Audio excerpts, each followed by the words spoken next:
श्रुतिस्मृतिपुराणानाम् आलयं करुणालयं नमामि भगवत्पादं शङ्करं लोकशङ्करं शङ्करं शङ्कराचार्यं केशवं बादरायणं सूत्रभाष्यकृतौ वन्दे भगवन्तौ पुनः पुनः ईश्वरो गुरुरात्मेति मूर्तिभेदविभागिने व्योमवद्व्याप्तदेहाय दक्षिणामूर्तये नमः। सदाशिवसमारम्भां शङ्कराचार्यमध्यमाम् अस्मदाचार्यपर्यन्तां वन्दे गुरुपरम्पराम्। ॐ सहना भवतु सहनौ भुनक्तु सह वीर्यङ्करवावहै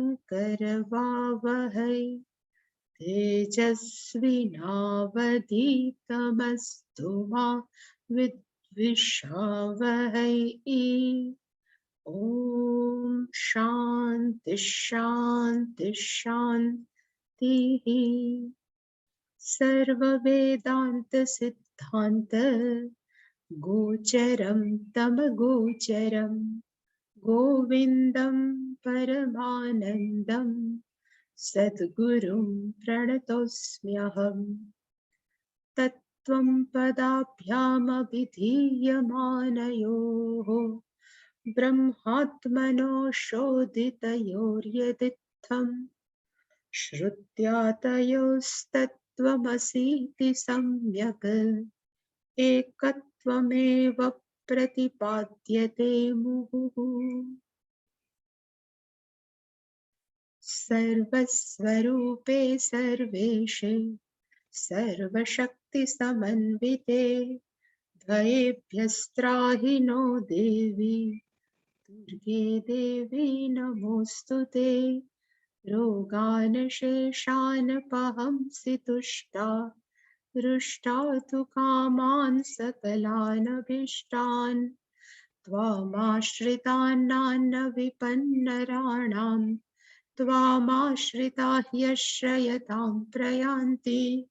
सर्वाबाधा प्रशमनं त्रैलोक्यस्याखिलैश्वरी एवमेव त्वया कार्यम् अस्मद्वैरिविनाशनम्। सर्वस्वरूपे सर्वेशे सर्वशक्तिसमन्विते भयेभ्यस्त्राहि नो देवी दुर्गे देवी नमोऽस्तुते। रोगान् शेषान् पहंसि तुष्टा हृष्टा तु कामान् सकलानभीष्टान् त्वामाश्रितानान्न विपन्नराणां त्वामाश्रिता ह्यश्रयतां प्रयान्ति। सर्वाबाधा प्रशमनं त्रैलोक्यस्याखिलेश्वरी एवमेव त्वया कार्यम् अस्मद्वैरिविनाशनम्। सर्वस्वरूपे सर्वेशे सर्वशक्तिसमन्विते भयेभ्यस्त्राहि नो देवी दुर्गे देवी नमोऽस्तुते। रोगान् शेषान् पहंसि तुष्टा हृष्टा तु कामान् सकलानभीष्टान् त्वामाश्रितान्नान्न विपन्नराणां त्वामाश्रिता ह्यश्रयतां प्रयान्ति। सर्वाबाधा प्रशमनं त्रैलोक्यस्याखिलेश्वरी एवमेव त्वया कार्यम् अस्मद्वैरिविनाशनम्।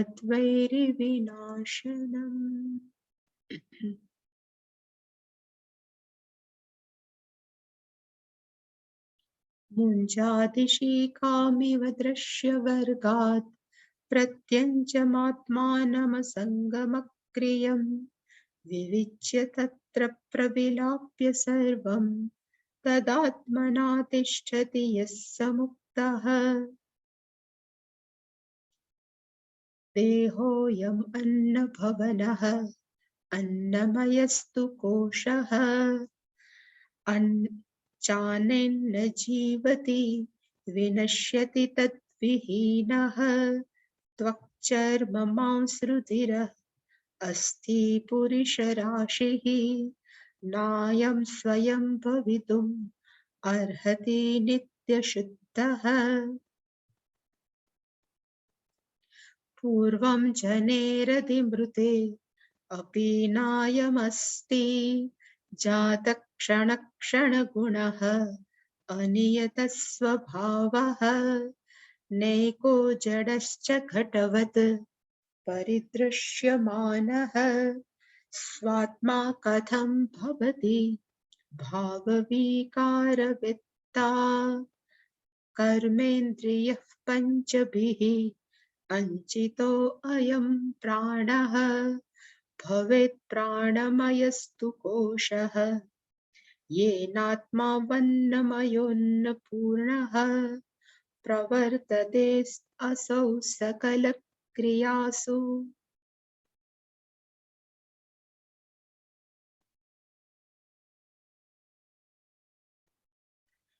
153 એટલે 153 153મો શ્લોક આપણે ડિટેલમાં જોયો હતો કે કેવી રીતે આપણે આપણો બધો જ અનુભવ કરી શકીએ પણ આપણે ક્યારે પણ આપણો પોતાનો કે આત્માનો અનુભવ ન કરી શકીએ કારણ કે એ આપણું જ પોતાનું જ સ્વરૂપ છે અગ્નિ ક્યારે પણ ઉષ્ણતાનો અનુભવ ન કરી શકે ખાંડ ગળપણ ન કરી શકે સોલ્ટ એ મીઠું ખારાશનો ન કરી શકે એવી જ રીતે મને ચૈતન્ય તત્વનો અનુભવ કરવો છે ન થઈ શકે અને કારણ કે એ આપણું જ સ્વરૂપ છે તો ત્યાં કરવાનું શું છે તો કે ખરેખર જે આપણે નથી એમાંથી છૂટું પડવાનું છે એટલે કે વિવિચ્યનો અર્થ આપણે જોયો હતો કે વિવિચ્યનો અર્થ થાય ત્યાંથી આપણે શું કરવાનું છે તો કે છૂટું પાડવાનું છે કોને ક્યાંથી તો કે હું શરીર છું તો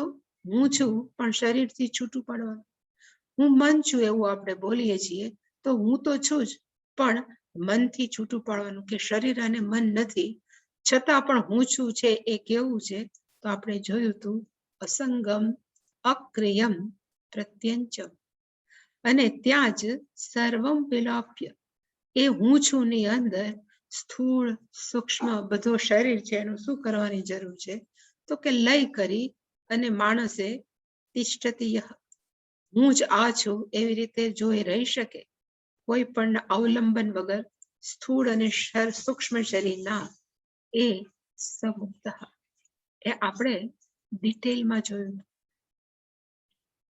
પછીનો છે એ હવે શંકરાચાર્યજી કહેશે કે આપણે અન્નમય પ્રાણમય કોષ છે એનું કઈ રીતે વિવેક એટલે કે હવે પછીના શ્લોક છે એ કેવા છે તો કે કથમ તયો વિવેક જે સ્ટુડન્ટે પૂછ્યું હતું કે આત્મા અને અનાત્માનો વિવેક કેવી રીતે કરી શકાય એટલે કે હવે પછીના શ્લોક છે કેના માટે છે તો કે કેવી રીતે આત્મા અને અનાત્માનો વિવેક કરી શકાય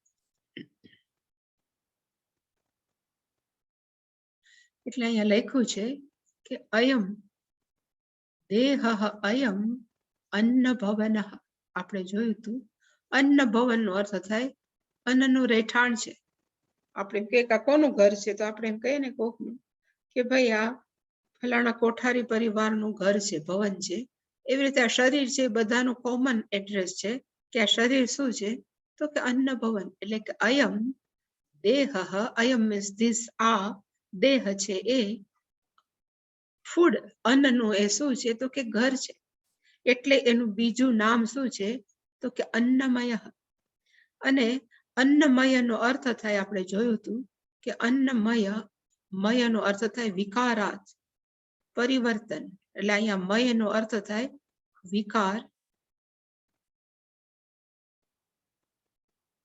પરિવર્તન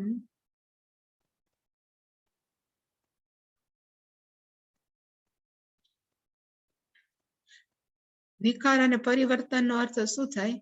તો કે આપણે રોટલી દાળ ભાત શાક ખાઈએ તો આપણા જઠરની અંદર રોટલી દાળ ભાત શાક નથી રહેતા. પછી જે ફૂડ ખાઈએ એનું શું થાય? તો કે પરિવર્તન થાય. કાર્બોહાઈડ્રેટ છે, એન્ઝાઇમ આવે, કાર્બોહાઈડ્રેટમાં પરિણામે ચરબીના પોતાના એન્ઝાઇમ હોય. એવી રીતે આખું અન્ન છે એનું શું થાય છે? તો કે પરિવર્તન પામે છે.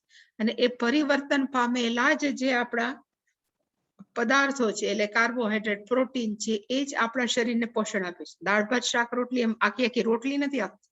એટલે આપણા સ્થૂળ શરીરનું નામ છે અન્નમય. અન્નનું પરિવર્તન, અન્નનો વિકાર. એટલે વળી પાછો વિકાર, વળી માણસના મનમાં બીજો વિચાર આવે, એટલે મેં એનું પાછું ટ્રાન્સલેશન કર્યું કે વિકાર ઇઝ ઇક્વલ ટુ પરિવર્તન. અને એનું નામ શું છે? તો કે એનું નામ છે કોષ. અને એને કોષ શું કામ કહેવાય છે? તો મેં ત્યારે પણ સ્પષ્ટતા કરી હતી કે કોષનો અર્થ થાય કોઈ પણ સાચવી રાખવું, કઈ ઢાંકી રાખવું. જેવી રીતે તલવારની અંદર, મ્યાનની અંદર તલવાર છે એ સચવાયેલી છે, એવી રીતે જાણે કે આત્મા ક્યારેય તો સર્વવ્યાપક હોવાથી ઢંકાતો નથી. પણ પૂજ્ય સ્વામીજી પ્રમાણે આ પંચકોષ છે ને, 5 કોષ, એ ખરેખર શું છે? એમ કહી શકાય કે એ 5 સ્તરે આપણે શું કરીએ છીએ? તો કે ભૂલ કરીએ છીએ. કઈ ભૂલ કરીએ છીએ? તો કે એને હું માનવાની ભૂલ કરીએ છીએ. અને કઈ ભૂલ? તો કે અન્નમય કોણ છે? તો કે હું છું. પ્રાણમય કોણ છે? તો કે હું છું. 5 સ્તરે, એટલે 5 કોષના સ્તરે આપણે ભૂલ કરીએ છીએ. એનો અર્થ કે એની અંદર જાણે કે આત્મા છે એ કેવો છે? તો કે લપાઈ ગયો છે. આપણા અજ્ઞાનને કારણે આપણે એવું માનીએ છીએ કે આત્મા છે એ ઢંકાઈ ગયો છે. કઈ જગ્યાએ? તો કે આ 5 કોષ. ખરેખર આત્માને લીધે જ આ 5 કોષ છે એ ચેતનમય છે, લાઈવ છે. પણ છતાં આપણે એમ કે હું શરીર છું, એટલે અન્નમય કોષ થઈ ગયા. પછી આપણે એમ કે હું અનુલોમ વિલોમ ને હું આ બધું બહુ સરસ કરું છું, એટલે આપણે પ્રાણમય કોષ થઈ ગયા. પછી આપણે બોલીએ હું સુખી દુખી છું, એટલે આપણે મનોમય કોષ થઈ ગયા. હું નિર્ણય લઉં તો પરફેક્ટ જ લઉં, તો હું વિજ્ઞાનમય કોષ થઈ ગયો. અને છેલ્લે એમ કે હું આજે બહુ ફોર્મમાં છું, આનંદમાં છું, તો આપણે આનંદમય કોષ. એ બધા જ આનંદમાં હોવું એ હું છું એ ભૂલ કરીએ છીએ. એ જાણે કે શું છે? તો કે ત્યાં આત્મા છે અજ્ઞાનને કારણે શું થઈ ગયો છે? તો કે ઢંકાઈ ગયો છે. કોષનો અર્થ થાય છાવરવું, ઢાંકવું. પણ કેવી રીતે આત્મા ઢંકાઈ ગયો છે? અજ્ઞાને એવ. અજ્ઞાનને કારણે જ આત્મા ઢંકાઈ ગયો છે. અને ત્યાં આપણે ભૂલ કરીએ કે મિસ્ટેક કરીએ. એટલા માટે આ 5 સ્તરને કોષ નામ આપવામાં આવ્યું છે, અન્નમય, પ્રાણમય. એટલે એને કીધું કે આ સ્થૂળ શરીરનું નામ શું છે? તો કે એક અન્નનું ભવન છે. આ બીજું નામ એનું કયું છે? તો કે અન્નમાંથી પરિવર્તન પામેલું આ શરીર છે કે કોળિયું છે. અને એને માણસો શું કહે છે? તો કે કોષ. કારણ કે ત્યાં આપણે પહેલી ભૂલ કરીએ છીએ કે અહમ સ્થૂલ, અહમ મેદસ્વી, અહમ પીન. પીનનો અર્થ થાય દુબળા. આ બધું આપણે હું માનું છું, એટલે આપણે પહેલી ભૂલ કરી, એટલે કોષ. અને આ શરીર છે કેવી રીતે ટકે છે? તો કે અન્નેન જીવતી. આ સ્થૂળ શરીર છે ટકે છે કેવી રીતે? જીવે છે કેવી રીતે? તો કે અન્નને કારણે. અન્નેન જીવતી. આને કહેવાય હેતુ તૃતીયા. અન્નને કારણે આ સ્થૂળ શરીર છે શું છે?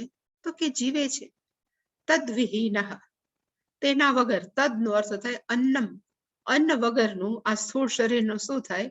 તો કે તદ્વિહીનનો અર્થ થાય તેના વગર. આ શરીર, આ અન્ન વગર આ શરીરનું શું થાય? તો કે વિનશ્યતિ.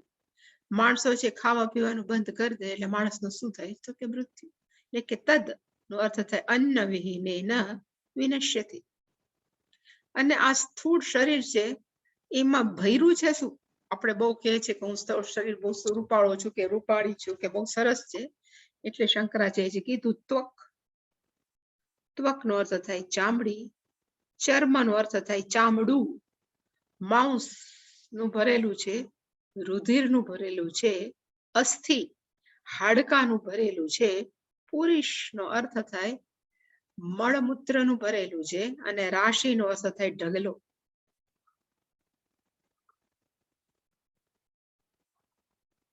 આ શરીર શું છે? તો કે ઢગલો. કોનો? તો કે ત્વચા છે, માંસ છે, રુધિર છે, અસ્થિ છે અને મળમૂત્ર. હવે આવું છે અને આપણે એમ સાંભળ્યું છે કે આત્મા હંમેશા કેવો છે? તો કે નિત્ય શુદ્ધ બુદ્ધ મુક્ત. આત્માનું નામ છે નિત્ય શુદ્ધ, એટલે ત્યાં પુણ્ય પાપ નથી, ત્યાં કશોય નથી. હવે એવું ચૈતન્ય તત્વ જ્યાં કશી જ અશુદ્ધિ નથી, એની અંદર આટલી બધી અશુદ્ધિ કેમ રહે? ત્વચા, માંસ, રુધિર. એટલે એને કીધું કે અયમ ન ભવિતુમ અર્હતિ. અયમ દેહ, આ શરીર છે, આ દેહ છે, એ ક્યારે પણ સ્વયં એટલે કે પોતે ચેતન તત્વ ભવિતુમ ન અર્હતિ, ક્યારે પણ એ યોગ્ય નથી. શું કામ? તો કે નિત્ય શુદ્ધ. ખરેખર એ કેવું છે? તો કે નિત્ય શુદ્ધ. નિત્ય શુદ્ધ છે. નિત્ય અશુદ્ધ ક્યાંથી હોય? આ સ્થૂળ શરીર નિત્ય અશુદ્ધ છે, જ્યારે ચૈતન્ય તત્વ કેવું છે? તો કે નિત્ય શુદ્ધ. આવું વિચારવું એને કહેવાય વિવેક. જે અહીંયા મેં લખ્યું છે વિવેક. વિવેક અને વિચારનો અર્થ કે આપણે સતત આપણા મનને કહી શકીએ કે હું સ્થૂળ શરીર નથી, પણ આપણે પૂછીએ કે વાય, શું કામ નથી? તો આ એક દલીલ છે કે આત્મા કેવો છે? તો કે નિત્ય શુદ્ધ. જ્યારે સ્થૂળ શરીર કેવું છે? તો કે નિત્ય અશુદ્ધ.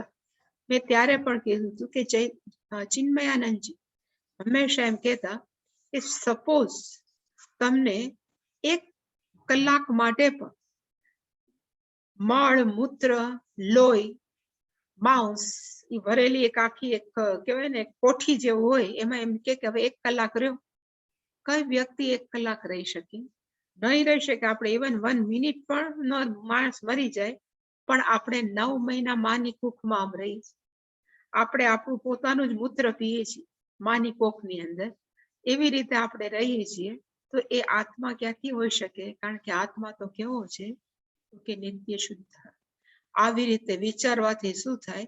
તો કે આપણું તાદાત્મ્ય જે અત્યંત સ્થૂળ શરીર સાથે છે એ થોડુંક ઓછું થાય. થોડુંક એના માટે થઈને આ વિવેક કહેવાય, વિચાર કહેવાય. અને એ જ મેં અહીંયા ખાલી છૂટું પાડીને લખ્યું છે કે અયમ દેહ, આ દેહ છે કેવું છે? અહીંયા જે લખ્યું છે કે અન્ન ભવન, એ અન્નનું ઘર છે. અહીંયા ભવનનો અર્થ થાય ઘર, મેન્શન ઇંગ્લિશમાં કહેવાય. અન્નમય તુ કોશ, આ કોષને આપણે શું કહીએ છીએ? તો કે અન્નમય. ટકે છે કેનાથી? તો કે અન્નેન જીવતી. એ ટકે છે, ખાધા કરીએ એટલે આપણું શરીર ટકે છે. અને આ બધું જ અન્નમય કોષ હે અન્નેન જીવતી. આ શંકરાચાર્યજી ક્યાંથી લેવા છે? એટલે મેં આ જે અત્યારે જે કોટેશન બતાવ્યું છે એ તૈત્તરીય ઉપનિષદનું છે. અથ અન્નેન એવ જીવંતી, બધા જ પ્રાણીઓ છે જીવે છે કેનાથી? તો કે અન્નેન, અન્નથી જીવે છે. અને અથ એનદ અપી અંતતઃ યંતિ, મરી જાય છે વળી પાછા આપણે અન્નમાં પ્રવેશી જાય છે. એકચ્યુઅલી પૃથ્વીમાં અત્યારે બધા બહુ શાકભાજી ને બધું નીકળ્યું છે, એટલે પૃથ્વીમાંથી શું અન્ન થાય? તો કે અન્ન નીકળે. અન્ન છે એ માણસો ખાય, માણસો છે એનું ભોજન લે, માણસો ખાય, મા બાપ ખાય, એમાંથી શું થાય? તો કે બાળકનો જન્મ થાય. બાળકનો જન્મ થાય, બાળકનું નરિશમેન્ટ, પોષણ કેનાથી થાય? તો કે એ જ અન્નનું. પછી જ્યારે શરીરનું મૃત્યુ થાય, સ્થૂળ શરીરનું, ત્યારે માણસો એને શું કરે? તો કે બાળી દે. એ રાખ છે, એશિસ છે, એને પછી માણસો શું કરે છે? તો કે ફરી પાછી પૃથ્વીમાં ભેળવી દે છે. એટલે પાછું કમ બેક ટુ પાછા આપણે ક્યાં છીએ? તો કે પૃથ્વી. કહેવાય ને પૃથ્વીમાંથી જન્મા, એમાંથી અન્ન થયું, અન્ન મા બાપે ખાધું, એમાંથી પુત્રનું કે પુત્રીનું શરીર થયું, એ પાછું અન્નથી ટક્યું અને અંતતઃ અપિયંતી, એ વળી પાછું એ અન્નની અંદર જ મિક્સ થઈ જાય. તો આપણે એ અન્ન ક્યાંથી હોય? આપણે એ પૃથ્વીમાંથી ઉત્પન્ન થયેલું અને આપણે મીન્સ હું છું, આત્મા છે, ક્યાંથી હોઈ શકે? એટલે અહીંયા જે શંકરાચાર્ય લખ્યું છે, તદ અન્નમ વિહીન વિનશ્યતિ. તદ અન્નમ, તે શરીર છે એ અન્ન વગરનું નાશ પામે છે. અને શરીર કેનું બનેલું છે? કે ત્વક, ચર્મ, માંસ, રુધિર, અસ્થિ પુરુષ રાશિ. અહીંયા રાશિ એટલે મેષ રાશિ, વૃશ્ચિક રાશિ નહીં. અહીંયા રાશિનો અર્થ થાય ઢગલો કે સમૂહ. લેટ મી ટેક સમૂહ. ન અયમ દેહ, ન એટલે કે આત્મા છે, દેહ નિત્ય શુદ્ધ હોવાથી ભવિતુમ ન અર્હતિ. કારણ કે આત્મા છે, ન અયમ, કારણ કે દેહ કેવો છે તો કે આવો, અને આત્મા કેવો છે તો કે નિત્ય શુદ્ધમ, એટલે કે દેહ નિત્ય શુદ્ધ ભવિતુમ ન અર્હતિ. એ ક્યારે પણ, અને આત્મા હોવાથી હું શરીર નથી. આ ફર્સ્ટ આર્ગ્યુમેન્ટ કે હું શરીર નથી. બીજી પણ આર્ગ્યુમેન્ટ છે આમાં શંકરાચાર્ય જે વિવેક ચૂડામણીમાં તો 15 શ્લોક છે, સ્વામીજી એમાંથી 2 સિલેક્ટ કર્યા છે. પછીનો શ્લોક છે કે આ સ્થૂળ શરીર છે એ કેવું છે, એટલે શંકરાચાર્યજી કીધું જને હે પૂર્વમ નો અર્થ થાય જૈનમાં પેલા. આપણે જૈનમાં એ પેલા આપણું આ શરીર હતું. કોઈ એમ કીધું કે આ છગનભાઈ છે એ પેલા જૈનમાં, ની પેલા છગનભાઈ તો હતા જ નહોતા. છગનભાઈ નું શરીર ક્યારે થયું તો કે જૈનમાં પછી. એટલે કે જને હે પૂર્વમ, જને હે નો અર્થ થાય જૈનમાં, પૂર્વમ નો અર્થ થાય પેલા, ન અયમ અસ્તિ. અયમ નો અર્થ થાય દેહ. પછી એમાં છગનભાઈ, મગનભાઈ, સીતાબેન, ગીતાબેન ગમે આવી શકે, પણ અયમ દેહ જને હે પૂર્વમ ન અસ્તિ. Before the date of birth આપણું અસ્તિત્વ નહોતું. અને મૃતે હે અધિ, અધિ નો અર્થ થાય પછી, અને પૂર્વમ નો અર્થ થાય પેલા. જૈનમાં પેલા ન અયમ અસ્તિ, મૃતે હે મયરા પછી પણ ન અયમ અસ્તિ. જે માણસો અત્યંત પ્રેમપૂર્વક આ શરીરને સાચવે છે ને, એ જ વ્યક્તિ જ્યારે મરી જાય ત્યારે માણસો એ વિચારે છે કે હવે આ દેહને ક્યારે ઘરમાંથી બહાર કાઢવો. પછી કોઈ સંઘરતા નથી, કારણ કે આ દેહ પછી કેવો થઈ જાય તો કે ગંધાવા માંડે. એટલે કે મૃતે હે અપી, મરી જાય પછી, અધિનો અર્થ થાય પછી, ન અયમ અસ્તિ, પછી રહેવાનું નથી. એટલે કે જન્મ પહેલા પણ આ શરીર નહોતું, અત્યારે જે બેઠા છે એનું બધાનું, ઇન્ક્લુડિંગ મી, મારું પોતાનું કે તમારા બધાનું પણ શરીર જૈનમાં, આપણે જૈનમાં પહેલા નહોતું. આપણા બધાનું મૃત્યુ થશે પછી પણ આ શરીર નહીં હોય. તો અત્યારે છે એ તો શરીર પણ કેવું છે, એટલે શંકરાચાર્યએ કીધું જાત ક્ષણ ક્ષણ ગુણ. એક ક્ષણનો જન્મ થાય ત્યારે આપણે એમ કે જો હું આવો હોત, પણ એક ક્ષણનો પછી તરત શું થાય છે તો કે નાશ પામે છે. એક એક ક્ષણે ક્ષણે આપણું આ સ્થૂળ શરીર છે એની સતત બદલાય છે. આપણને ખબર નથી, નરી આંખે આપણને દેખાતું નથી, પણ જ્યારે જૈનમાં હોય એના ફોટા આપણે જોઈએ ને 2 મહિના પછી પણ એ બાળકના ફોટા જોઈએ તો તરત કેવો લાગે છે તો કે ચેન્જ. શું કામ લાગે છે તો કે જાત ક્ષણ, ક્ષણ જન્મે તરત પાછી શું થઈ જાય, ક્ષણ ગુણ, કીપ ઓન ચેન્જિંગ. આ સ્થૂળ શરીર છે એક, ઇવન આપણા શરીરની અંદર જે લોહી છે ને 21 દિવસ પછી સેમ નથી રહેતું. આપણા અંદરના બધા સેલ, એને આપણે ગુજરાતીમાં કોષ કયો, કોષ છે એ સેકન્ડે સેકન્ડે જન્મે છે અને સેકન્ડે સેકન્ડે મૃત્યુ પામે છે. તો આ સ્થૂળ શરીર છે એને આપણે કહી શકાય કે પરમેનન્ટ છે, નિત્ય છે? ન કહી શકાય. અને આત્મા તો કેવો છે તો કે નિત્ય અજહ. તો પછી હું છું એ આત્મા, શરીર ક્યાંથી હોય? એટલે આ બધી આર્ગ્યુમેન્ટ છે. પ્લસ આ સ્થૂળ શરીર કેવું છે તો લખ્યું છે અનિયત સ્વભાવ, એક સરખા સ્વભાવ વાળું નથી, સતત બદલાય છે. નાનકડું બાળક હોય તો આપણે એમ કે કેવું રૂપાળું છે, મોટું થઈને કાળું એ થાય. અથવા આપણે એમ થાય કે આ છોકરું મોટો થઈને જોઈને પપ્પા જેવું છે, મોટું થઈને મમ્મી જેવું દેખાવ. એટલે એનો અર્થ અનિયત સ્વભાવ. શરીર છે એ કેવું થશે, કેવું હશે એ આપણે નક્કી ન કરી શકીએ. સ્વામીજી એવું અમને હંમેશા કહેતા, અને હજી એને એ ફેક્ટ પણ છે, સત્ય હકીકત છે. 16 કે 17 વર્ષનું બાળક થાય, 16 કે ત્યાં સુધી એ કેવું છે તો કે ક્ષણે ક્ષણે મોટું થાય, જુવાન થાય, યુવાન થાય.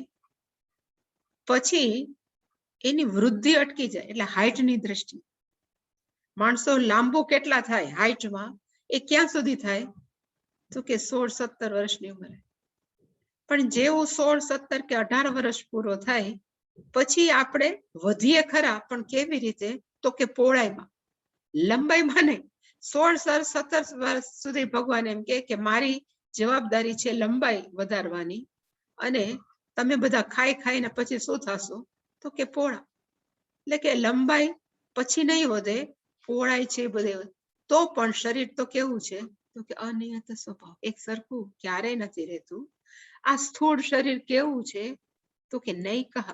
નૈકહ નથી, પણ એવું લખ્યું છે ન એકહ. અને કેવી રીતે ન એકહ? સપોઝ આપણે એમ પૂછીએ કે આ હાથ તમારા છે, તો આપણે એમ કે ને હાથ તો હું જ છું, આ હાથ મારો જ છે. તો હાથ એ હું છું, એટલે હાથ ઇઝ ઇક્વલ ટુ શરીર છે. તો કે ના, હાથ માત્ર શરીર નથી, બીજું છે. એટલે કે પેટ, પગ, બધું લઈએ, હાથ પગ એ બધું જ છે. એ ભેગું થઈને શું થાય છે? મોઢું, નાક થઈને શરીર થાય છે. એટલે શરીર છે ન એકહ. એ એકલું નથી, ભેગું થયેલું છે, સમૂહ છે. કોનો સમૂહ છે? તો કે હાથ, પગ, આંખ, નાક, મોઢું, એ બધાનું ભેગું થઈ અને ભગવાન આપણને શું ભેટ આપ્યું છે? તો કે આ શરીર. એટલે ન એકહ, એક જ નથી. એક અંગ વાળું, તો જે સાયન્સમાં ભણ્યા હોય, એ પ્રાણીનું નામ છે અમીબા. એને એક જ શરીર છે, અને એની આયુષ્ય કેટલી છે? તો કે 20 મિનિટ. જ્યારે આપણે બધા તો શું છીએ? તો કે જાત જાતના અંગો. આ તો બહાર દેખાય એવા અંગો છે, અંદર એ ભગવાને કેટલોય મસાલો ભર્યો. ફેફસા છે, હૃદય છે, કિડની છે, એ બધાનું ભરેલું છે. એટલે એને કીધું કે આ સ્થૂળ શરીર છે, એક નથી. એનો અર્થ થાય એ સમૂહ છે. શરીર ઇઝ ઇક્વલ ટુ સમૂહ. અને કોનો સમૂહ? તો કે જુદા જુદા ઓર્ગન્સ, અંગોનો. જ્યારે આત્મા કેવો છે? તો કે એકમેવ અદ્વિતીય. અને જો આત્મા એકમેવ અદ્વિતીય હોય, તો હું શરીર છે આત્મા ન હોઈ શકે. કારણ કે હું કેવું છું? તો કે આ સ્થૂળ શરીર છે તો જત જતનું બનેલું છે. સ્થૂળ શરીર કેવું છે? તો કે જડહ. માણસો છે તરત, મેં જેમ કીધું એમ, એને કેવું લઈ જાય? તો કે બાળવા. કોઈ વ્યક્તિ પછી ક્યારેય રાખતું નથી સ્થૂળ શરીરને, એને બાળવા માટે સતત પ્રયત્ન કરે છે. કારણ કે સ્થૂળ શરીર કેવું છે? તો કે જડ. કોના જેવું? તો કે ઘટવત. ઘડો જેવું જડ છે, એવી જ રીતે સ્થૂળ શરીર પણ કેવું છે? તો કે જડ જ છે. અને કેવું, અને શું કામ જડ છે?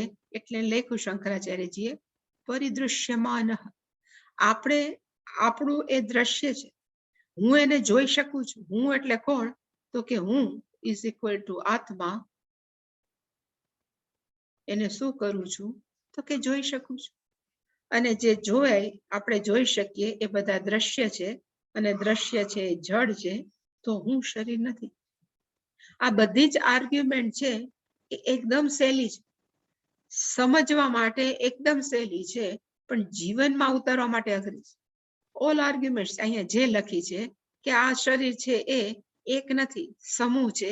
આ શરીર છે એ ચેતનવંતું નથી, જડ છે. અને કેના જેવું જડ છે? તો કે ઘડા જેવું. અને શું કામ ઘડા જેવું? તો કે ઘડો કેવો છે? તો કે પરિદ્રશ્યમાન. એ દ્રશ્ય છે, હું એનો દ્રષ્ટા છું. એવી રીતે શરીરનો પણ હું કોણ છું? તો કે દ્રષ્ટા છું. તો શરીર પણ કેવું છે? તો કે જડ. અને જો આવું શરીર હોય તો સ્વ આત્મા કથમ ભવતી. આ સ્થૂળ શરીર છે, આત્મા બને કેવી રીતે? છતાં પણ આપણે શું કરીએ છીએ? આત્માને હું માનીએ છીએ. હું એટલે આત્મા ઇઝ ઇક્વલ ટુ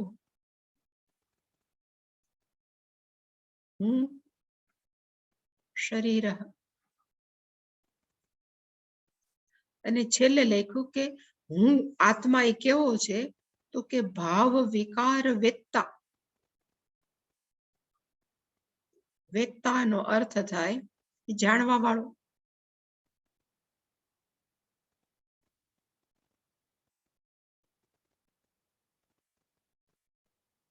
હું કોણ છું? તો કે જાણવા વાળો. કેનો? તો કે ભાવ વિકાર. આપણા શરીરની અંદર જે બધા તત્વબોધ ભણ્યા છે એને ખબર છે કે ઘણા બધા પરિવર્તન આવે છે. કયા કયા? તો કે અસ્થિ જાયતે વર્ધતે વિપરિણમતે અપક્ષીયતે વિનશ્યતિ. એ બધા જ કેના છે? તો કે શરીરસ્ય ભાવ વિકાર. એ શરીરના છે એ પરિવર્તન વાળા છે, એનો હું જાણવા વાળો છું. અને જાણવા વાળો છે એ જાણે વસ્તુથી શું હોય? તો કે ભિન્ન. જાણવા વાળો છે એને વળી પાછું આપણે દ્રષ્ટા કહી શકીએ. અને જાણેલ વસ્તુને આપણે શું કહી શકીએ? તો કે દ્રશ્ય. દ્રષ્ટા છે, દ્રશ્ય ન હોય. શરીરને હું જોઉં છું તો હું શરીર નથી. એવું આપણે વર્ષમાં એકવાર નહીં, પણ એવરી ડે, ડેઈલી સતત આપણે આપણા મનને કીધા કરવું જોઈએ. અને જેમ જેમ આપણે આપણા મનને કીધા કરીએ એમ એમ આપણું શું થાય? તો કે એની સાથે તાદાત્મ્ય ઓછું થાય. ઉપનિષદ એક શબ્દ છે ને, તમે બધા શબ્દ સાંભળ્યો છે. ઉપ પછી ની અને પછી શું શબ્દ છે? તો કે શદ. ઉપનો અર્થ થાય નજીક જવું. કોની નજીક? તો કે ગુરુની નજીક. એટલે ગુરુ પછી શું આપે? તો કે ગુરુ છે ઉપદેશ આપે. આ લાંબુ કહેવાય ને, એની આ ફ્લો ચાર્ટ છે. ઉપદેશ આપે. ઉપદેશ આપવાથી શું થાય? તો કે ની. ની નો અર્થ થાય નિશ્ચયેન, ચોક્કસપણે. નિશ્ચયેન, નિશ્ચય વડે આપણું અજ્ઞાન છે એ દૂર કરશે. અને આ શબ્દ છે, આ જે શબ્દ છે ને, એના 3 અર્થ થાય. એટલે મેં અત્યારે લીધું છે કે શબ્દની અંદર 3 અર્થ થાય.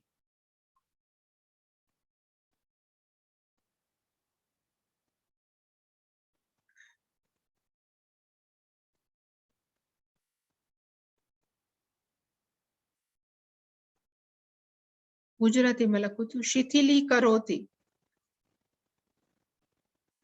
પેલું. બીજું છે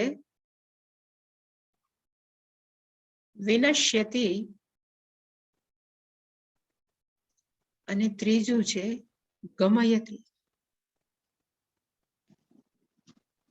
શિથિલીકરણ નો અર્થ થાય છૂટું પાડવું. આપણે કપડા છે બહુ મેલા હોય, હંમેશા વોશિંગ પાવડર ની અંદર શું કામ બોળીએ છીએ? કારણ કે મેલ છે એ ઢીલો પડે, શિથિલ થાય. જે ચોટી ગયો હોય ને આપણા કપડા સાથે, એને કહેવાય શિથિલીકરણ. એવી રીતે આપણું શરીર અને મન સાથે તાદાત્મ્ય કેવું છે? તો કે અત્યંત પ્રબળ. સંસાર કયો સ્થૂળ શરીર કે સૂક્ષ્મ શરીર,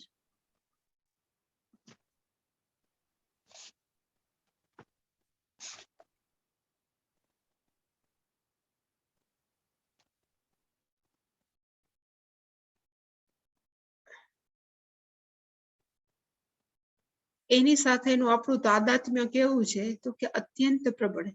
આપણે એને જ હું માનીએ છીએ. પણ ઉપનિષદ છે એ આપણે એને સાંભળી સાંભળીને શું થાય? તો કે તાદાત્મ્ય છે એ શિથિલીકરણ. આપણું શરીર સાથેનું, સૂક્ષ્મ શરીર, મન સાથેનું, ઇવન સંસાર સાથેનું અત્યંત આકર્ષણ છે એ ઢીલું કરે, શિથિલ કરે. એને કહેવાય શિથિલી. અને કેવી રીતે કરે? તો કે આવું બોલી બોલી. એટલે કે અત્યારે આપણે આ જે કરીએ છીએ, કે શાસ્ત્ર આપણને જે સમજાવે છે, એ ખરેખર શું કરે છે? તો કે આપણું શરીર સાથેનું અત્યંત પ્રબળ તાદાત્મ્ય છે એને શિથિલીકરણ, એને અત્યંત ધીરું પાડે છે, એને પોચું કરી દે. પછી બીજો શબ્દનો અર્થ થાય વિનશ્યતિ. વિનશ્યતિ નો અર્થ થાય નાશ પામે છે. તો એ શું નાશ પમાડે છે? તો કે અજ્ઞાન. હું શરીર છું એ અજ્ઞાન છે, હું મન છું એ અજ્ઞાન છે. એ અજ્ઞાન છે એનું શું થાય? તો કે વિનશ્યતિ. એ અજ્ઞાન છે એ નાશ પામે છે. અને છેલ્લે ગમયતિનો અર્થ થાય પહોંચાડે છે. ગુજરાતીનો સિમ્પલ, પહોંચાડે છે. ક્યાં પહોંચાડે છે? તો કે બ્રહ્મેવ બ્રહ્મવિદ બ્રહ્મેવ ભવતિ, આપણને બ્રહ્મ પાસે પહોંચાડે. એટલે આપણે કઈ ફિઝિકલી કે બ્રહ્મ પાસે જવાની જરૂર નથી, પણ આપણને ખબર છે કે હું બ્રહ્મથી અલગ નથી, પણ ઇનફેક્ટ અહમેવ બ્રહ્મ. એ જે જાણવું એને કહેવાય પહોંચાડી દીધા. કારણ કે આપણે રસ્તો ભૂલી ગયા, આપણે હું કોણ છું એ જ ભૂલી ગયા. તો શાસ્ત્ર છે કે ઉપનિષદ છે એ આપણને ત્યાં પહોંચાડી દે છે. અને આ કેના જેવું છે તો કે ચાલી ચાલીને રાજકોટ જાય એવું નથી, પણ આપણે આપણી જાતથી અજ્ઞાનને કારણે છૂટા પડી ગયા એવું લાગે છે, એને ત્યાં જ પાછા પહોંચાડે ને કહેવાય ગવાય. આ 3 કામ છે એ શાસ્ત્ર કરે છે, ઉપનિષદ કરે છે. અને આ બધા જ પ્રકરણ ગ્રંથો છે એ પણ કેમાંથી બન્યા છે તો કે ઉપનિષદને સમજાવવા માટે. એટલે શંકરાચાર્યજી જે આ બધા દલીલ આપી છે એ કેના માટે આપી છે તો કે આના માટે કે હું શરીર નથી એ કેવી રીતે સમજી શકાય. તો આ બધી દલીલ, વિચાર કે વિવેક દ્વારા ધીમે ધીમે આપણે આપણી જાતને શું કરી શકીએ તો કે છૂટું પાડી શકીએ. કોનાથી તો કે શરીરથી, સ્થૂળ શરીરથી.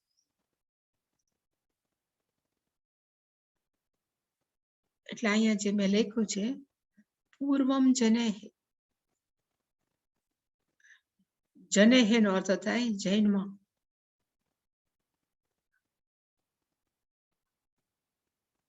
જન્મ્યા પહેલા, મૃત્યુ પછી, એના પછીનું છે એ મૃત્યુ પછી. જનેહે પૂર્વમ જનેહ નો અર્થ થાય જનેહે પૂર્વમ, બિફોર બર્થ, અને મૃતેહે અધિ, આફ્ટર ડેથ, મૃત્યુ પછી. અપી અયમ દેહ ન અસ્તિ, આ દેહ છે એ નથી. અને માંડુક્ય છે ને એના પર ગૌડપાદાચાર્યજીએ કારિકા લખી છે.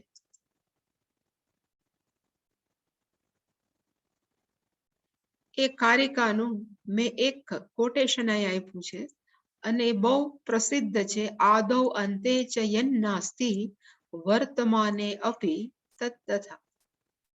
સપોઝ આ છે કે આ એક હંમેશા કે આ ઘડો છે, ઘડાનો જન્મ થયો એ પેલા ઘડો હતો? આદો એટલે કે પહેલા, ઘડાના જન્મ પહેલા ઘડો હતો તો કે નહોતો. અત્યારે વર્તમાન કાળની અંદર એ અત્યારે ઉપલબ્ધ છે અને કદાચ આપણે તોડી નાખીએ તો પછી મૃત્યુ, ઘડાના મૃત્યુ પછી આ ઘડાનું અસ્તિત્વ હશે તો નહીં હોય. તો અત્યારે આ ઘડો છે એ કેના જેવો હોય તો કે હોવા છતાં ન હોવા જેવો, કારણ કે એ પરમેનન્ટ નથી. આ ઘડો છે એ નિત્ય નથી, કારણ કે આ ઘડો છે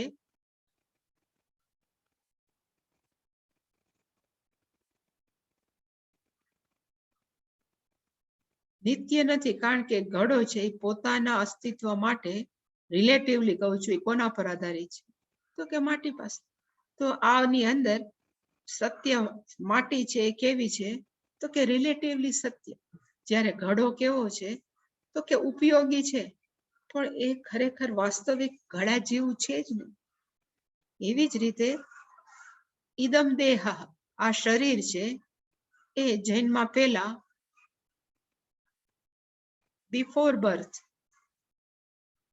હતું તો કે ન હતું, પછી છે આફ્ટર ડેથ, મૃતેહે અધિ, આફ્ટર ડેથ આ શરીર કોઈ હશે? કોઈ નહીં, સાચું બાળી નાખશે. તો અત્યારે પણ શરીર કેવું છે તો કે જેવી રીતે ઘડો છે એનું વાસ્તવિક અસ્તિત્વ નથી, એ તો માટી જ છે, એવી રીતે આ શરીર પણ કેવું છે તો કે ખાલી અન્ન છે, એમાં બીજું કઈ છે જ નહીં. અન્નનું ભેગું થયેલું એક સમૂહ છે, ખરેખર એમાં હું ક્યાંથી હોઈ શકું? એટલે એને કીધું કે શરીર છે એ હું ના હોઈ શકું. આવી રીતે વિચારવું એને કહેવાય વિવેક. બીજું એમાં કાંઈ કોકને એમ થાય વિવેક એટલે પગે લાગવા માંડે ડાયા થઈ જાય એવું નથી.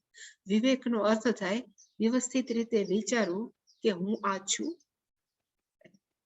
પછીનો છે આ શરીર કેવું છે, એટલે શંકરાચાર્યજી આમાં લખ્યું છે જાત ક્ષણ ક્ષણ ગુણ. એનો જાત ક્ષણનો અર્થ થાય કે એક ક્ષણ જન્મી અને તરત જ એક ક્ષણ પછી એનો શું થઈ જશે તો કે નાશ. એનો અર્થ કે સતત આ શરીર છે એ કીપ ઓન ચેન્જિંગ, બદલાતું રહે છે. એનો જાત ક્ષણ ને ક્ષણ ગુણનો અર્થ થાય બદલાવું, પરિવર્તન, બદલાતું રહે છે. અને બદલાતું રહે ને આપણે શું કહીએ? અનિયત સ્વભાવ. આ સ્થૂળ શરીર છે એનો સ્વભાવ આવો ને આવો એક સરખો રહે એવું ક્યારેય નથી. એની અંદર બધા જ કોમ્પોનેન્ટ્સ છે, એની અંદર બધા જ પદાર્થો છે એ કેવા છે? તો કે બદલાણા જ કરે છે. અને જો બદલાણા કરતા હોય તો હું ક્યાંથી આવું હોઉં? કારણ કે હું તો કોણ છું? તત્વ. તો કે નિત્ય શુદ્ધ. એવી રીતે નહીં કહા જે મેં લખ્યું હતું એનો અર્થ શું થાય? તો કે આખું શરીર છે એ શું છે? તો કે જુદા જુદા ભાગોનું બનેલું છે આપણું શરીર, કોંગ્લોમરેટ ઓફ ડિફરન્ટ પાર્ટ્સ. પછી એની અંદર આપણે પગ લખીએ, હાથ લખીએ, સ્ટમક નો અર્થ થાય જઠર, આમ લખાતું છે જઠર, આંતરડા, હાથ પગ નાન, એનું ભેગું બનેલું છે અને ક્યાંય સંહતિ, ભેગું થયેલું છે. જ્યારે આત્મા તત્વ કેવું છે? તો કે આત્મા એકમેવ અદ્વિતીય, એકમ એવ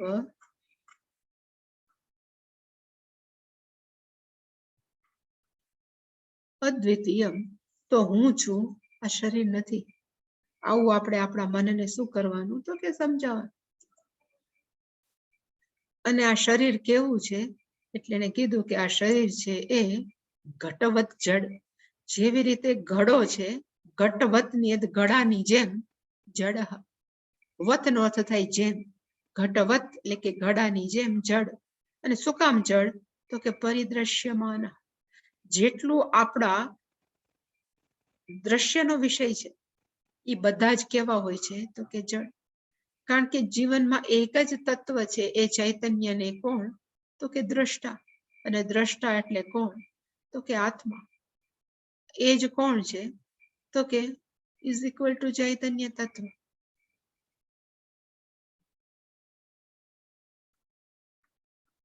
જ્યારે બધા જ આત્મા સિવાયના બધા જ કેવા છે? તો કે દ્રશ્ય. દ્રશ્ય બધા કેવા છે? તો કે જડ. અને જડ એટલે કેવા? તો કે ઘટવત, ઘડા જેવું. તો હું કોણ છું? તો કે દ્રષ્ટા છું. મારા સ્થૂળ શરીરનો દ્રષ્ટા છું. હું ક્યારે પણ સ્થૂળ શરીર ન બની શકું.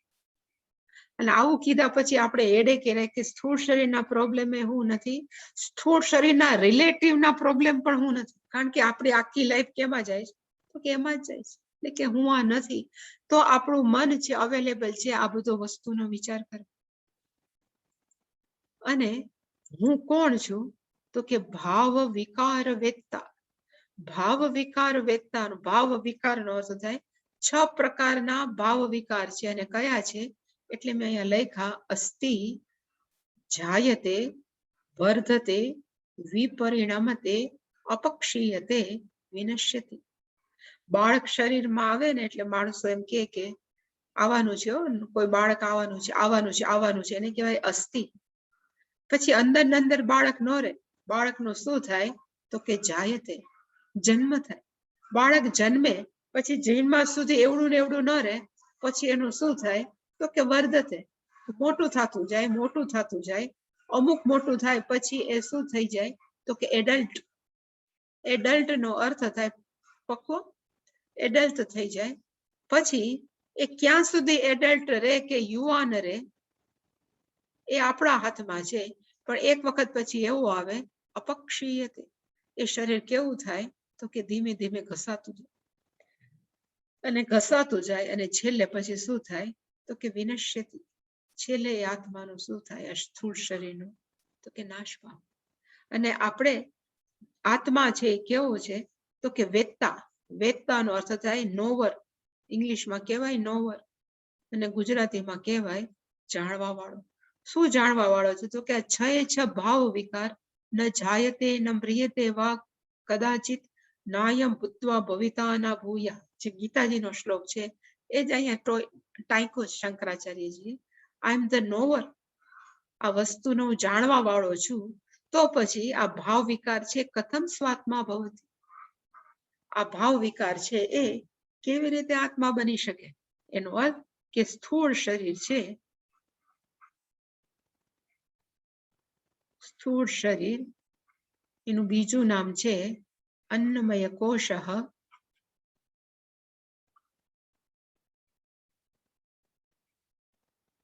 is not equal to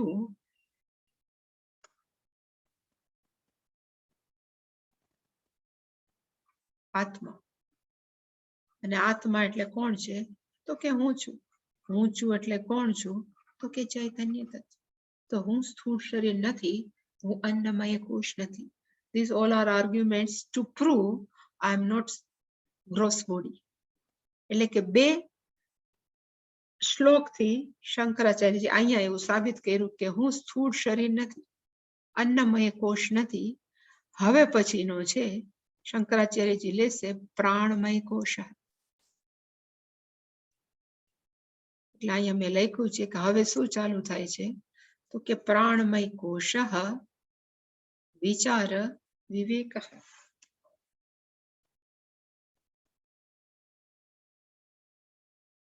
પ્રાણમય કોષ છે એ કેવી રીતે બન્યો છે? જો તમને ખબર હોય તો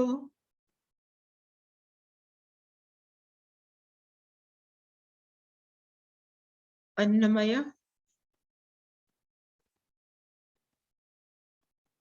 પ્રાણમય, મનોમય, વિજ્ઞાનમય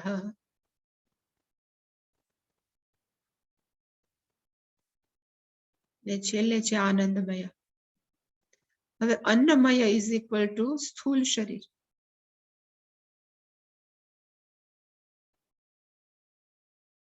પણ પ્રાણમય કોષ, મનોમય કોષ અને વિજ્ઞાનમય કોષ, ઇવન આનંદમય, પણ મેઇન આ ત્રણ છે એ શું છે? તો કે ત્રણે ત્રણ છે સૂક્ષ્મ શરીર છે.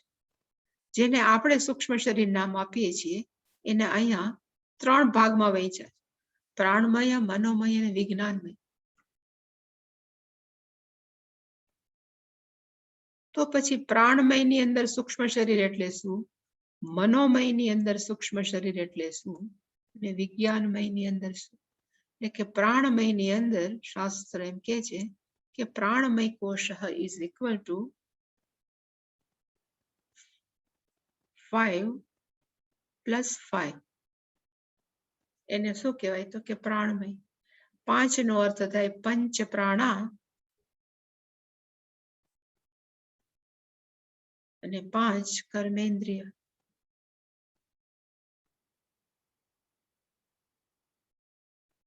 ઇઝ ઇક્વલ ટુ પ્રાણમય કોષ. પછી આવે મનોમય કોષ. તો એની અંદર 5 + 1. 5 એટલે કયું? તો કે 5 નો અર્થ થાય જ્ઞાનેન્દ્રિય. આ જુદી જાતની ગોઠવણ જ છે તો સૂક્ષ્મ શરીર, પણ નામ આપવામાં આવ્યું છે અન્નમય. જ્ઞાનેન્દ્રિય પ્લસ મનઃ, મનઃ, એને કહેવાય મનોમય કોષ. તો વિજ્ઞાનમય કોષ કોને કહેવાય? તો ફરી પાછું 5 + 1. 5 જ્ઞાનેન્દ્રિય, પણ 1 ઇઝ ઇક્વલ ટુ બુદ્ધિ.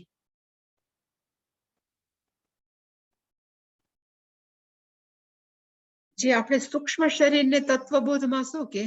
તો કે સૂક્ષ્મ શરીર ઇઝ ઇક્વલ ટુ આમ.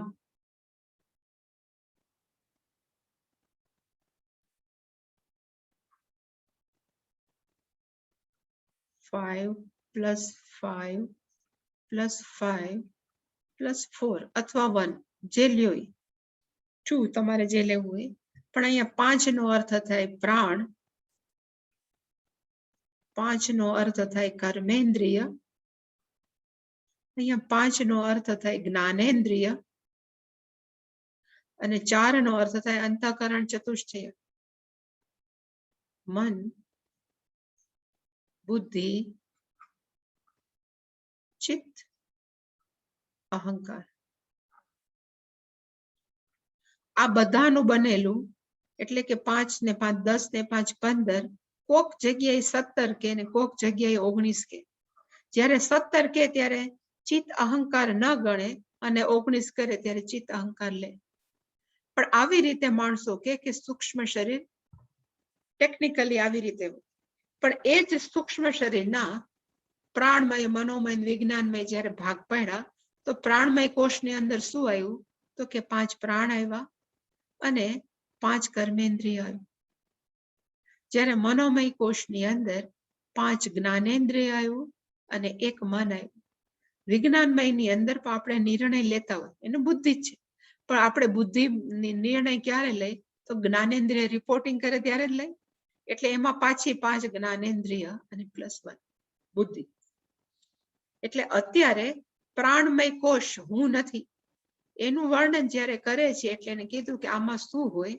એટલે શંકરાચાર્યએ કીધું કર્મેન્દ્રિય હિ પંચભિઃ રચિતઃ અયમ પ્રાણઃ ભવેત. પંચભિઃ કર્મેન્દ્રિયૈ, 5 કર્મેન્દ્રિયો વડે અયમ રચિતઃ આ બનાવેલો છે. અને કયો છે? તો કે પ્રાણ. પેલામાં હતું અન્ન ભવનઃ, આની અંદર પ્રાણઃ ભવેત. ને આ પ્રાણની અંદર આપણે પંચ પ્રાણ લઈ શકીએ, પ્રાણ, વ્યાન, અપાન, ઉદાન, સમાન. ને એ પ્રાણમય કોષનું નામ શું છે પ્રાણનું? તો કે પ્રાણમય. એ શું છે? તો કે એનું બીજું નામ છે પ્રાણમય. પેલામાં અન્ન ભવન હતું, અન્નમય છે. એવી જ રીતે અહીંયા પ્રાણ, પ્રાણમય, અને ત્રીજું એનું નામ શું છે? તો કે એ જ કોષ. એ કોષ છે, કારણ કે ત્યાં આપણે બીજી ભૂલ કરીએ છીએ. કઈ ભૂલ?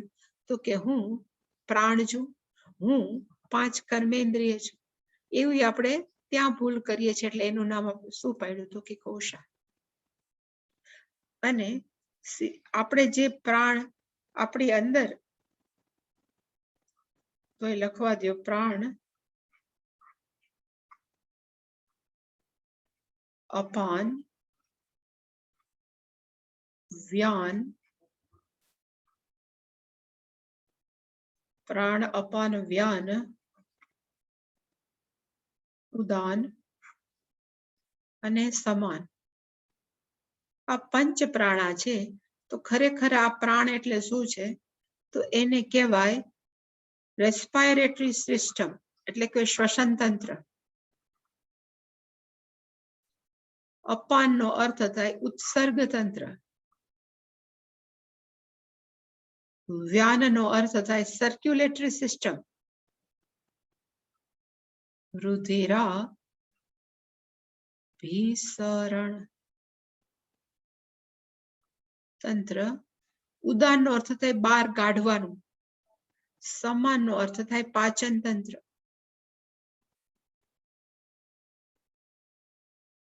શરીરનું જ્યારે મૃત્યુ થાય ત્યારે મૃત્યુ કેવી રીતે થાય? તો શાસ્ત્ર એમ કે છે કે 5 જ્ઞાનેન્દ્રિયો છે.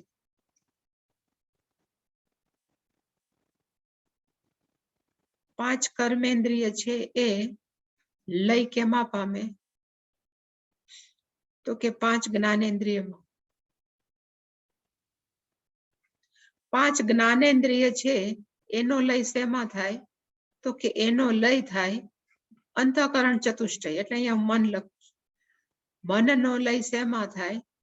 તો કે પ્રાણમાં. અને એ પ્રાણની અંદર જે ઉદાન વાયુ છે એ આખા સૂક્ષ્મ શરીરને લઈને ઉત્ક્રામંતમ સ્થિતમ વાપી ભુંજાનમ વા ગુણાતીતમ, જે 15મા અધ્યાયમાં છે, એક શરીરમાંથી બીજો શરીરમાં લઈ જવા માટે કયો પ્રાણ વપરાય છે? તો કે ઉદાન. એટલે કે આ ઉદાનનું કામ કયું છે? તો કે વમન, બહાર કાઢવું. ઉદાન એ 5 ને એને કહેવાય પ્રાણ. અને એ આપણી અંદરની ફેક્ટરી ચલાવે છે. ઇંગ્લિશમાં એને કહેવાય ફિઝિયોલોજીકલ સિસ્ટમ. આપણું અંદરનું ફેક્ટરી કોણ ચલાવે? આપણે ચલાવીએ. આપણને કઈ ખબર નથી અંદર શું થાય શું. આપણે પછી જોઈએ તો આવું કેમ નથી પચતું, ત્યારે એમ કે તમારું પાચન તંત્ર નબળું પડ્યું છે. એનો અર્થ કે આ 5 પ્રાણ છે એ કેવા છે? તો કે જો વ્યવસ્થિત હોય તો આપણું શરીર સાજું રહે. એટલે યોગની અંદર, આજે આયુર્વેદની અંદર એ લોકો આપણા પ્રાણ છે ને, આ 5 એને વ્યવસ્થિત કરવા માટેના એ જાતના પ્રાણાયામ આપે છે. આપણે જે કહીએ છીએ આ અનુલોમ વિલોમ જેવા જાતના પ્રાણ છે. એ લોકો સપોઝ ખબર પડે કે આ સમાન વાયુ છે બરાબર કામ નથી કરતો, કે આ પ્રકારના તમે પ્રાણાયામ કરો તો કે સમાન વાયુ છે સારો થાય, સમાન વાયુ સારું થાય તો આપણું પાચન તંત્ર શું થાય, તો કે સારું થાય. એવી રીતે આપણે કહીએ કે લોહીની અંદર બગાડ છે, એનો અર્થ વ્યાન પ્રકારનો પ્રાણ છે બરાબર કામ નથી કરતો, એટલે એ લોકો એમ કે હવે તમે આ રીતે પ્રાણાયામ કરો તો તમારો વ્યાન નામનો પ્રાણ છે વ્યવસ્થિત થાય. જો એ વ્યવસ્થિત થઈ જાય તો લોહી અંદર વ્યવસ્થિત ચાલે. એવી જ રીતે શ્વસન તંત્ર, એવી જ રીતે અને બધાના પ્રાણાયામ. બેંગ્લોરની અંદર એક હોસ્પિટલ છે, એનું નામ છે વિવેકાનંદ હોસ્પિટલ. આખી આ બેઝ ઉપર જ ચાલે છે. એટલે એને કીધું કર્મેન્દ્રિય પંચભી, 5 કર્મેન્દ્રિયો વડે રચિત બનાવેલું છે. અહીંયા રચિત નથી, એકચ્યુઅલી અંચિત બનાવેલું છે અયમ પ્રાણ. અને આગલું જે સ્થૂળ શરીર છે જે બનેલું છે, સ્થૂળ શરીર છે એ કેવું છે, એટલે અહીંયા જે લખ્યું છે યેન આત્મવાન અન્નમય અનુપૂર્ણ. અન્નમય જે કોષ છે એ આખો છે એ આત્મવાન. એ આત્મવાન અર્થ થાય ચેતનાવાન. કેનાથી થયો છે, તો કે યેન નો અર્થ થાય પ્રાણમય. ધારો કે પ્રાણ આત્મા ન હોય તો આ સ્થૂળ શરીરનું શું છે, એટલે કે ખરેખર અન્નમય છે એ ચેતનવાન તો શેનાથી થયો, તો કે અન્નમય આત્મવાન. અન્નમય છે એ ચેતનવાન થયો છે યેન. કોનાથી, તો કે પ્રાણમય. અનુપૂર્ણ સંપૂર્ણપણે. આ પણ તૈત્રીય ઉપનિષદમાંથી જ લીધું છે શંકરાચાર્યજીએ, કે આખું સ્થૂળ શરીર છે એ કોનું બનેલું છે, તો કે આખું સ્થૂળ શરીર છે એ પ્રાણમય, એમાં પ્રાણ ભરાઈ ગયું છે, એને લીધે સ્થૂળ શરીર છે કાર્યરત છે. એટલે કહેવાય અન્નમય આત્મવાન યેન પ્રાણમયેન અનુપૂર્ણ. એનાથી છલોછલ ભલાયો છે. અને એનાથી જ, કારણ કે ધારો કે આ બધી પાચન તંત્ર શ્વસન તંત્ર છે એ આનાથી જ ચાલે છે. એટલે એને કીધું સકલ ક્રિયાસુ અસૌ પ્રાણ પ્રવર્તતે. આ બધી જ ક્રિયા અંદર જે મેં કીધું શ્વસન તંત્ર, રુધિરાભિસરણ તંત્ર, એ બધી જ ક્રિયાઓ છે અસૌ પ્રાણ. આ પ્રાણને લીધે બધી જ ક્રિયાઓ છે એ કેવી રીતે જાય શરીરની, તો કે વ્યવસ્થિત ચાલે છે. પણ એની ડિટેલ આપણે પછી જોઈશું.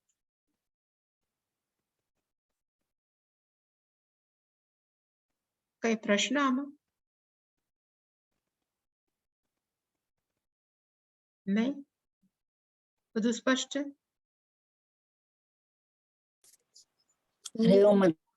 હરિઓમ.